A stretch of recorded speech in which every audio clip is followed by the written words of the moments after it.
আসসালামু আলাইকুম। হ্যালো বন্ধুরা, তোমরা কেমন আছো? আশা করি তোমরা ভালো আছো। আমি আলহামদুলিল্লাহ ভালো আছি। আমার শখের কিচেনে তোমাদের সবাইকে স্বাগতম। প্রতিদিনের মতো আবারও একটি রেসিপি নিয়ে আসলাম। খেজুরের গুড়ের সুজির সন্দেশ। খেজুর গুড় দিয়ে সুজির সন্দেশ তৈরি করে দেখাবো। দে মাত্র 4টা উপকরণ দিয়ে এই সন্দেশটা তৈরি করে দেখাবো। মুখে দিলেই মিলে যাবে। একদম অসাধারণ সন্দেশটা হয় খাইতে। করতে সাধারণ কিন্তু খাইতে অসাধারণ। চলো শুরু করি। আমি একটা কড়াই নিয়েছি। কড়াইয়ে এখানে 2 টেবিল চামচ মতো ঘি দিলাম।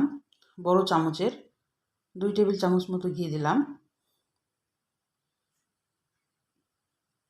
ঘিটা একটু গরম হওয়া পর্যন্ত অপেক্ষা করতে হবে, আর জালটা একদম লোয়ে থাকবে। ঘিয়ের পরিমাণে একটু বেশি দিতে হবে, এখানে কিপটামো করা যাবে না সুজিটা তৈরি করতে, সন্দেশটা তৈরি করতে হলে।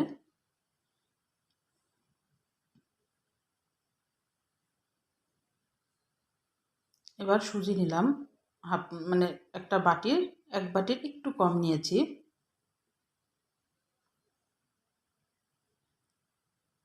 এবার ভালোভাবে এটাকে ঘিয়ের সঙ্গে ভেজে নিতে হবে। জালটা কিন্তু লোয়ে থাকবে। জালটা মিডিয়ামেও দেওয়া যাবে না, হাইও দেওয়া যাবে না, একদম লোয়ে রেখে এটা সময় ধরে এটা ভেজে নিতে হবে। যখন একটা সুন্দর একটা ঘ্রাণ বের হবে আর লাল হয়ে আসবে সুজিটা, তখন জানবা যে সুজিটা ভাজা হয়ে গেছে।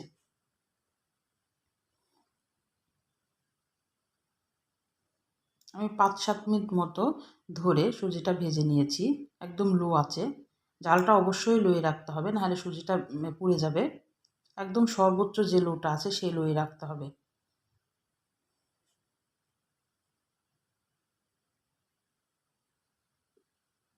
আমি কিভাবে ভেজে নিচ্ছি দেখো, তোমরা দেখেই এটা শিখতে পারবা।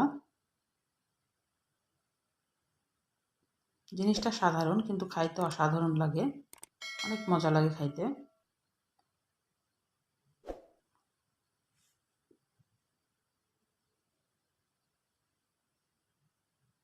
যে বাটিতে আমি সুজি মেপে নিয়েছি সেই বাটিতেই আমি গুড় মেপে নিয়েছি। সুজি যতখানি, গুঁড়ো ততখানি।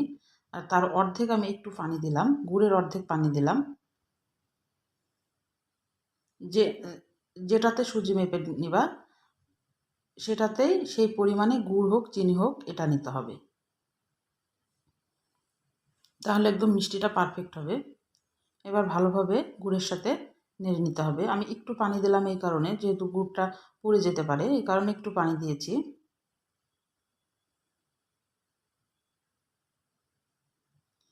জালটা কিন্তু সব টাইমে লো থাকবে, কখনোই জাল জোরে দেওয়া যাবে না। আর এখানে গুঁড়া দুধ মিশিয়ে দিলাম 2 টেবিল চামচ মতো।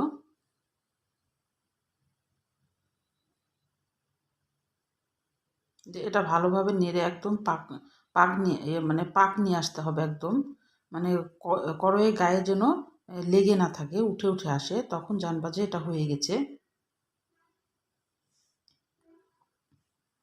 আর হওয়ার তাকটা বুঝতে হবে, একদম কড়াই গায়ে উঠে উঠে আসছে, লেগে থাকছে না। এখন তো লেগে আছে, এখনো হয় নাই।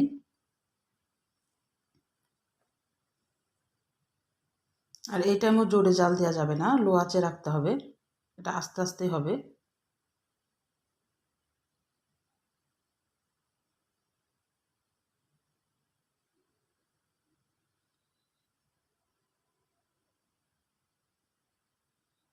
এই যে কড়াইয়ের সাথে উঠে উঠে আসছে, দেখো কড়াই আর লাগছে না, তখন জানবা যে এটা হয়ে গেছে। আমি থালে ঘি ব্রাশ করে নিয়েছি একটু, তারপরে ঢেলে দিচ্ছি এটা। তাহলে আমার রান্নাগুলো যদি তোমাদের ভালো লাগে, প্লিজ আমার চ্যানেলটাকে সাবস্ক্রাইব করে দিও, একটা লাইক দিয়ে রান্নাটা দেখা শুরু করো, ছোট্ট একটা কমেন্ট করে জানাও আমার রান্নাগুলো কেমন লাগে। বেশি বেশি করে শেয়ার করে দিও। আর পাশে থাকা বেল আইকনটা প্রেস করে দিও, যখনই আমি নতুন কোনো রান্না নিয়ে আসবো তোমাদের মাঝে, তখনই তোমাদের কাছে নোটিফিকেশনটা চলে যাবে আগে।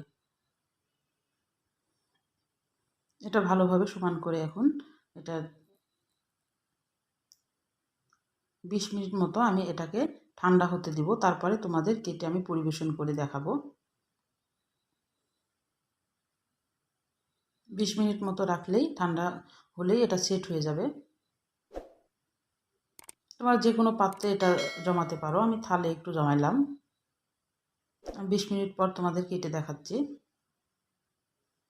আমার কাটাটা স্কিপ হয়ে গেছিলো ভিডিওতে, সেজন্যে দেখানো হলো না, কিন্তু এই যে আমি এভাবে পিস পিস করে কেটে নিয়েছি।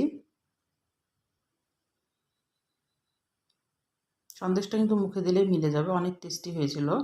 তাহলে তোমরা সুস্থ থাকো, ভালো থাকো, পরিবারের খেয়াল রাখবা। আল্লাহ হাফেজ।